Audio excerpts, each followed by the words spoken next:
Is this real or scam? A sleek device that promises unlimited signal, free internet anywhere. No data plans, no carriers, no contracts. Just plug it in and connect instantly. Influencers are posting videos claiming 200 Mbps everywhere. Rooftop shots, even remote deserts. MagAir looks like the future. But is it real? Or is this just another scam dressed up in shiny hardware? I spent several days investigating MagAir device because when something claims free internet anywhere in 2026, that's a bold statement. Established wireless carriers and satellite services like Verizon, T-Mobile, Starlink, or even 5G boosters are transparent about coverage, limitations, and data infrastructure. MagAir doesn't show its tech clearly, and the marketing is surprisingly vague. Let's break down what MagAir actually claims. The official website and ads promise. Unlimited high-speed internet anywhere, works with no SIM card or mobile carrier. A proprietary signal amplifier mesh network. Plug-and-play setup with no installation fees on. Paper, it sounds amazing. Almost too good to be true. But the marketing uses flashy visuals and phrases like no signal dead zones ever again, and connect instantly anywhere. It feels enticing, but as we all know, exciting claims demand real evidence. Here's the first red flag. The tech explanation.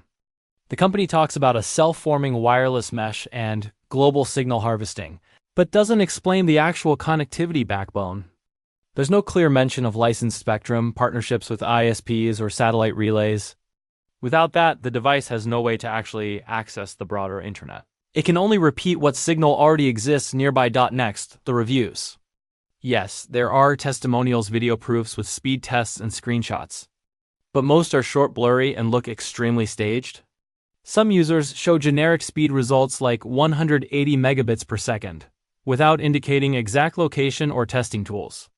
That's important because public Wi-Fi speed tests can be misleading if you don't control the environment. So I looked deeper into independent tests and community feedback. On forums like Reddit and tech review boards, there's a consistent story. People who bought MagAir often find it functions only when it has strong signal nearby already. In other words, it pretty much acts like a signal booster, not a magical net everywhere device. Users in strong 5G or Wi-Fi zones might see good speeds, but take it out to rural or low coverage areas, and it drops to nothing. Another issue is the lack of transparency about the device's hardware.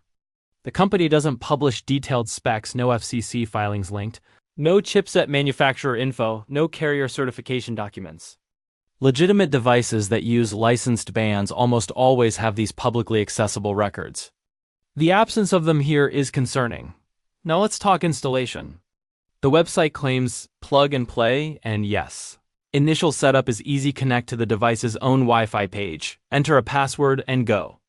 But if your location has zero signal, the device literally does nothing. It doesn't generate connectivity on its own. It amplifies or repeats signals already present. That's a far cry from internet anywhere. Here's the human insight. People want wireless freedom. We all remember early satellite internet promises, and the excitement around devices that break the traditional carrier model. MagAir's marketing plays into that optimism. But optimism without transparent tech is just hype. So what's the verdict? MagAir device is real hardware, but the claims are exaggerated. It functions like a signal booster repeater, not a carrier-free global internet source. It can help in areas with existing strong coverage, but it will not deliver high-speed internet in dead zones or remote regions by itself. In plain terms, it's not a scam, but it is misleading in how it markets its capabilities. If you're considering buying something like this, here's what you should do. Check coverage maps and local signal strength before expecting miracles. Don't trust anonymous testimonials as proof of performance. Look for regulatory filings, FCC or equivalent, to confirm the frequency bands. Understand that no consumer device today can create internet from nothing. If this review helped you avoid wasting money or false promises, consider supporting the channel. Hit like, subscribe, and share. Tell us in the comments, have you tried MagAir? What was your experience? Stay curious, stay skeptical, and I'll see you in the next one.